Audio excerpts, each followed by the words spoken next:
godiya ga abokaina da 'yan uwana da magoyan bayana waɗanda suke jin daɗin waƙoƙina da kuma waɗanda suke marmarin ma su ganni. To gidan sauƙi ya sami yanzu. Za ka iya shiga YouTube channel dina ka kalli aikina. Idan kuma ka kalla, kada ka manta ka yi subscribing, sannan kuma ka yi liking, sannan kuma ka rabawa 'yan uwanka da abokananka da duniya duka su ma su gani. So ta haka ne zai nuna cewa kuna ƙaunata kuma kuna jin daɗin abin da nake yi.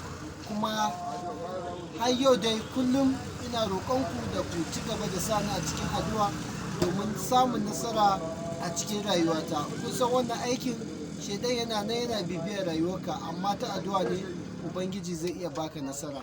Na gode, Ubangiji ya ƙara mana ƙauna da soyayya.